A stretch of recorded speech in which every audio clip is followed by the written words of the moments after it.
Now turn to Section 1. You will hear a man called Tim and a woman called Laura discussing preparations for their holiday. First, you have some time to look at questions 1 to 6.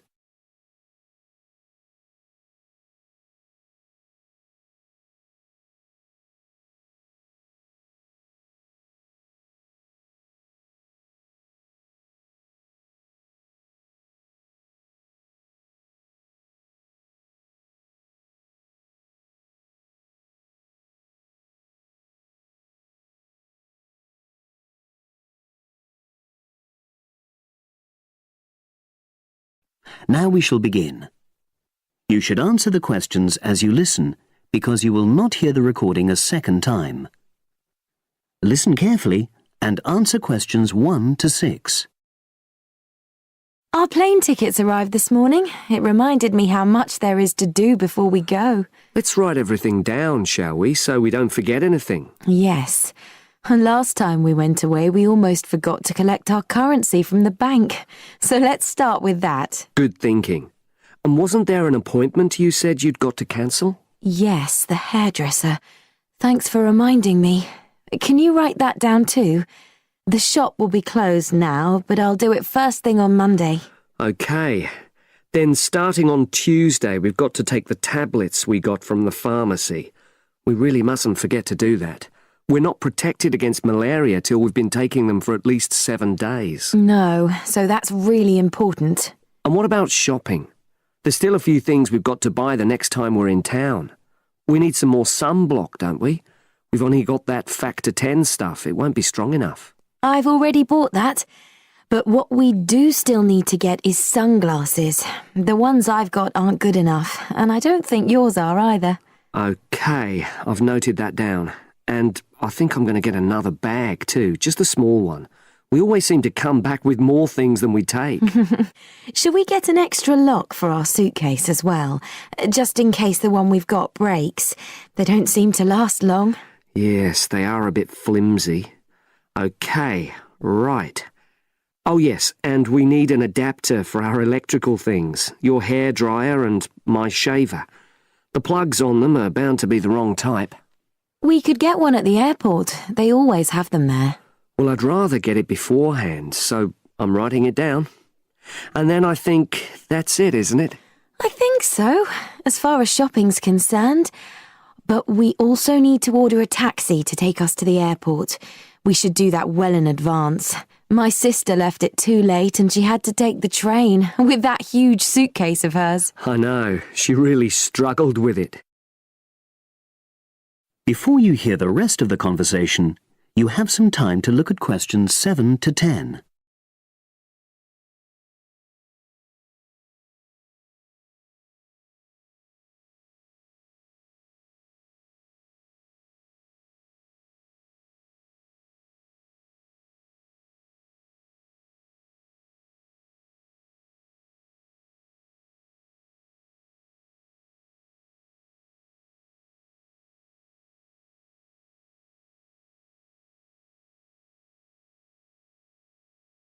Now listen and answer questions 7 to 10. Now let's see. Your mother said she'd come in regularly while we're away, so what do we want her to do? I'll write some instructions and we can give them to her tomorrow. Good idea. Well, the cat's the main thing. OK. Feed the cat. We ought to leave her the vet's details as well, just in case there's a problem. Yes. Have you got them handy? Hang on, I'm just looking. Yes, his name's Colin Jeffrey. Is that spelt with a G?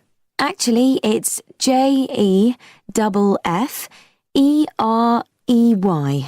Quite an unusual spelling, isn't it? And his number? 077 594 128. It's a mobile. OK. And you should write down where it is. It's 4 Street, not sure what number, but it's next to the bus stop, isn't it? That's not a very good landmark, but it's on the other side of the road to the church, so I'll tell her that. Let's hope she won't need a vet anyway. Yes. Right, apart from that, there are the plants to water. Ask her to make sure they don't dry out. Oh, yes, and I've already mentioned the problem with the boiler, and your mum said she'd come round to meet the heating engineer and let him in. Yes, it's a lot for her to do, but we really need to get the problem sorted out. And the earliest date I could get an appointment was April the 30th. Isn't it the day after we go? Yes, we leave on the 29th, and she'll have to hang around till the job's finished. Oh, well, she won't mind, I'm sure. She likes helping people out. Yes, she does. OK. That's it then, I think. Unless you can think of anything else. Not at the moment. Leave the list there and I'll add to it. That is the end of section 1. You now have half a minute to check your answers.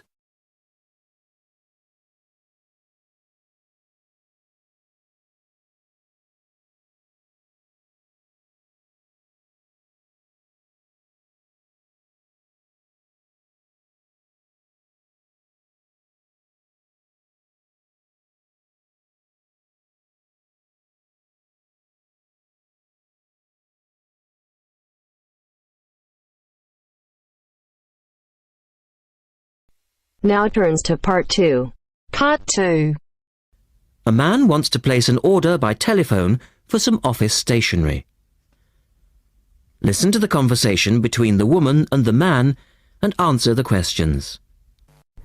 First, you have some time to look at questions 11 to 16.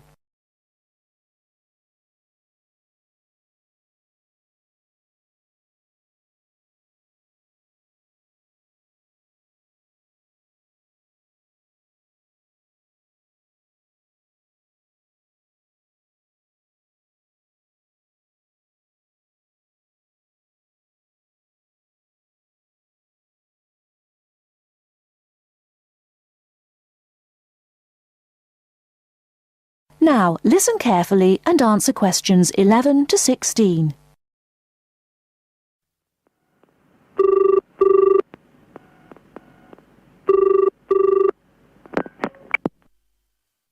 Thank you for calling Millennium Office Supplies. If you would like to place an order, please press 1. Your call has been placed in a queue. A customer service operator will be with you shortly.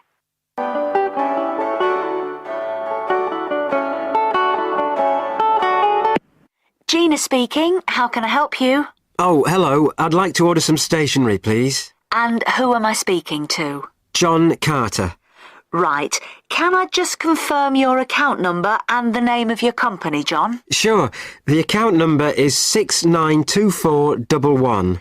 692411. Right. And you're from Rainbow Computers?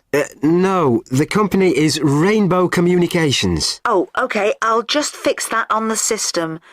Communications. And what would you like to order, John? Envelopes. We need a box of A4, that is, normal size envelopes. White, yellow or manila? We'll have the plain white, please. But the ones with the little windows. OK. One box, A4, white. Just the one box, was it? On second thoughts, make that 2 boxes. We go through heaps of envelopes. As a matter of interest, are they made from recycled paper? No, you can't get white recycled paper. The recycled ones are grey, and they're more expensive, actually. Right, we'll stick to white then. Something else, John? Yes, we need some coloured photocopy paper. What colours do you have? We've got purple, light blue, blue, light green, whatever you want, pretty much. There are 500 sheets to the pack. Right, let's see. We're going to need a lot of blue paper for our new price lists. So can you give us 10 packs, please? Make sure it's the light blue, though. 10 packs of the light blue. The woman asks the man if he needs anything else. Before you hear the rest of the talk, you have some time to look at questions 17 to 20.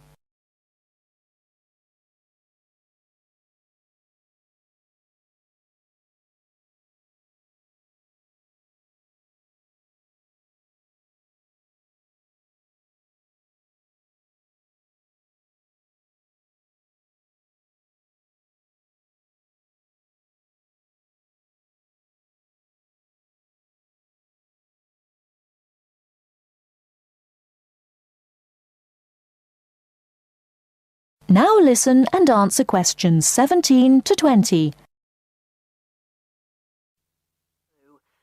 Anything else that we can help you with? Let me think. What else do we need? I'm sure there was something else. Pens, paper clips, fax paper, computer supplies, office furniture? Oh yes, we need floppy disks. Do you have those nice coloured ones? Yes, but they're a bit more expensive than the black ones. Oh, that's all right. I'm not paying anyway. Right. Floppy disks. And what about diaries for next year? We've got them in stock already, and it's a good idea to order early. No, I think we're all right for diaries. But something we do need is one of those big wall calendars. You know, one that shows the whole year at a glance. Do you stock those? We certainly do.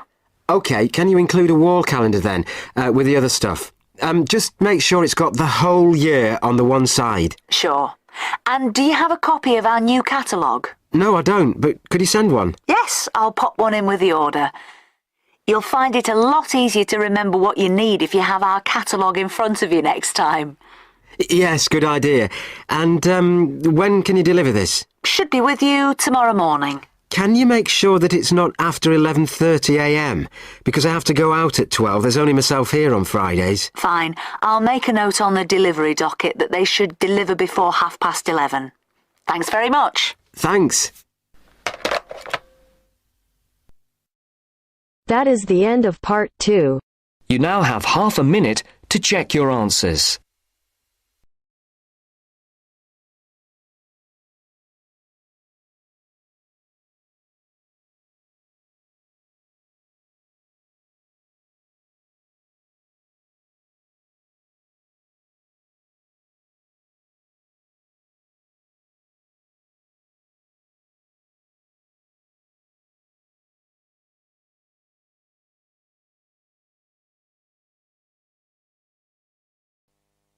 Now turn to Section 3. Section 3. You will hear two students discussing a project they have to do as part of a literature course on great books. First, you have some time to look at questions 21 to 25.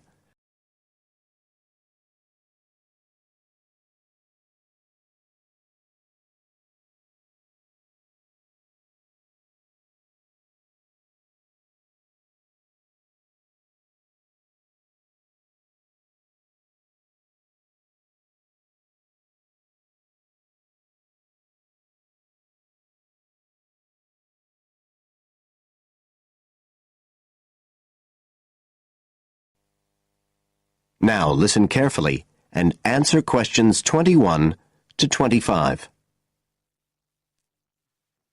Hi, Joey. How are you doing?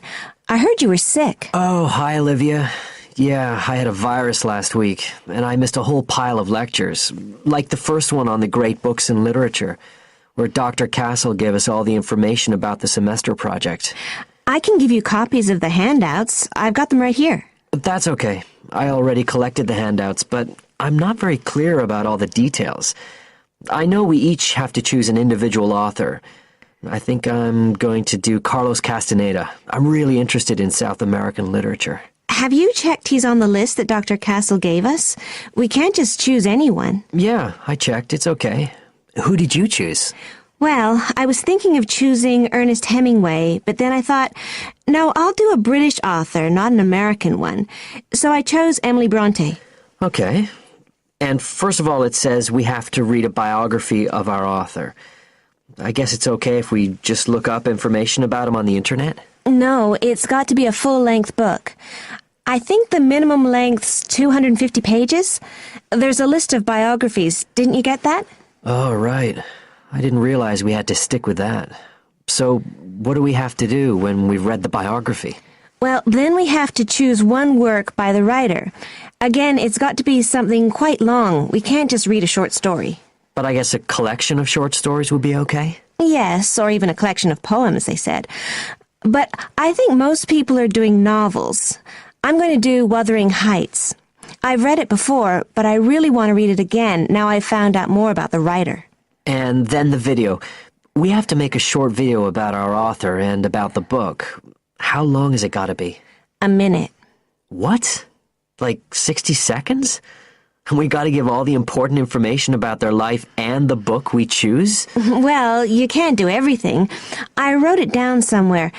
Yes, Dr. Castle said we had to find or write a short passage that helps to explain the author's passion for writing, why they're a writer.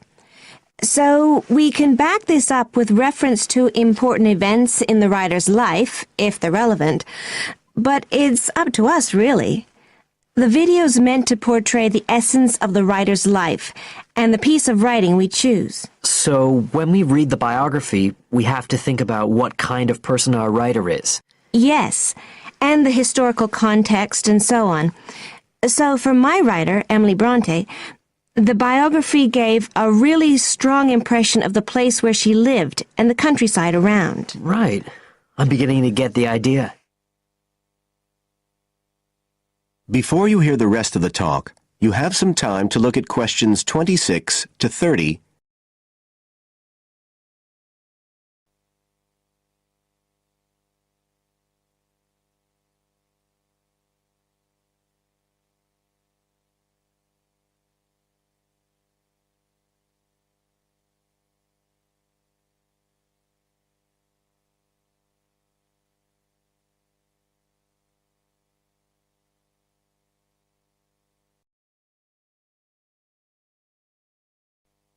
Now listen and answer questions 26 to 30. Can I check the other requirements with you? Sure.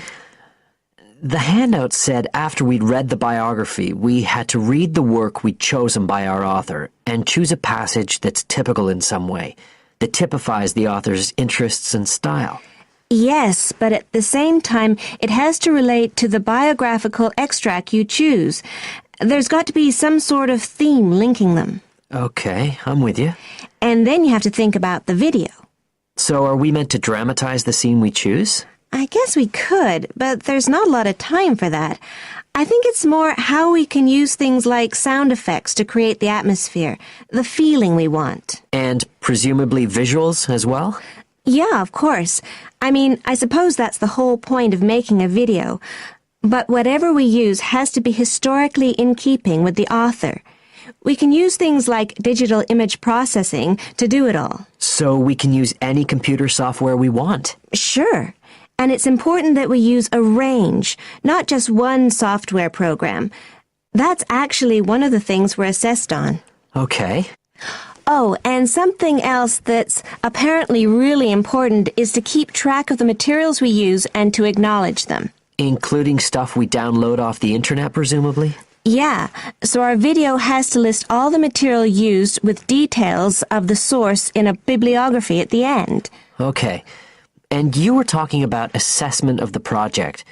Did they give us the criteria? I couldn't find anything on the handout. Sure. He gave us them in the lecture. Let's see, you get 25% just for getting all the components done. That's both sets of reading and the video. Then the second part is actually how successful we are at getting the essence of the work. They call that content, and that counts for 50%. Then the last 25% is on the video itself, the artistic and technical side. Great.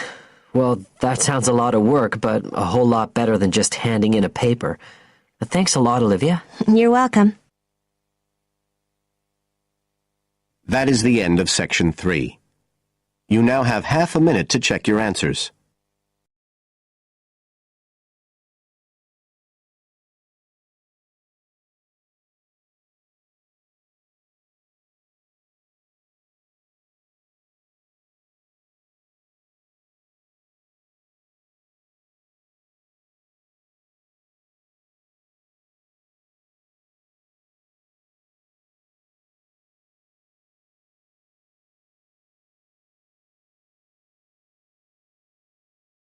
Section 4. You are going to hear a lecture on fishing. First, look at questions 31 to 36.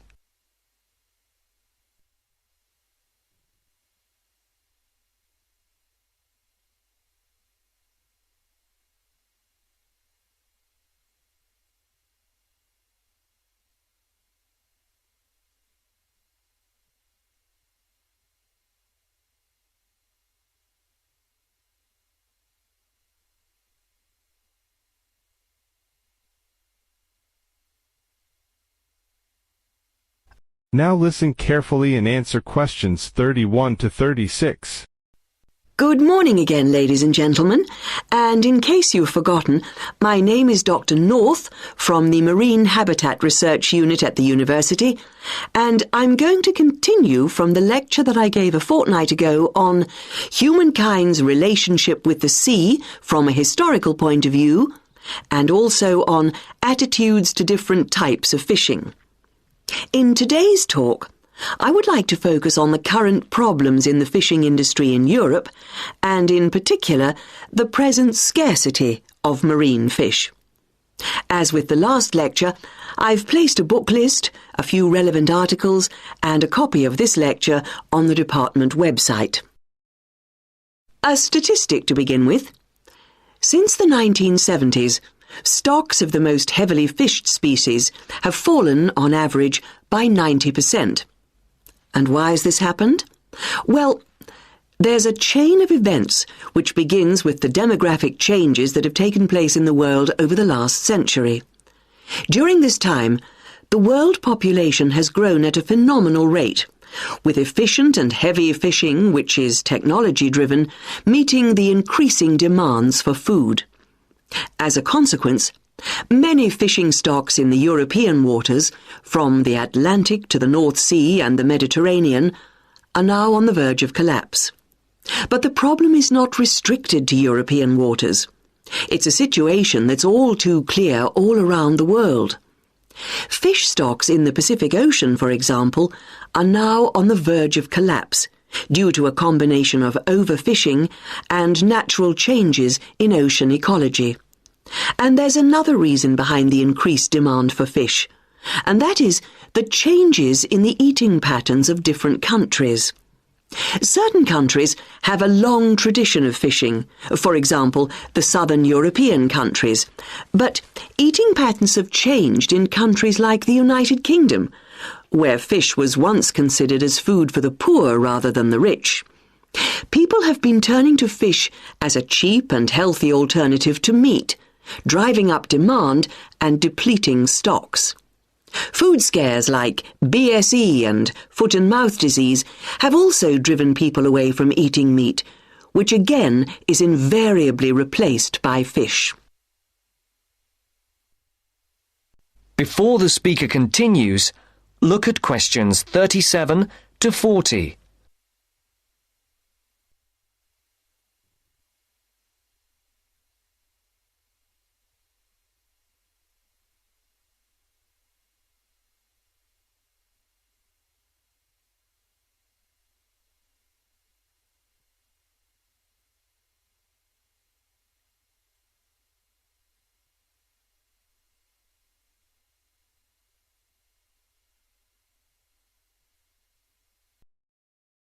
Now listen carefully and answer questions 37 to 40. Another important reason is that a sizable proportion of the catch from modern trawlers or fishing boats is thrown away.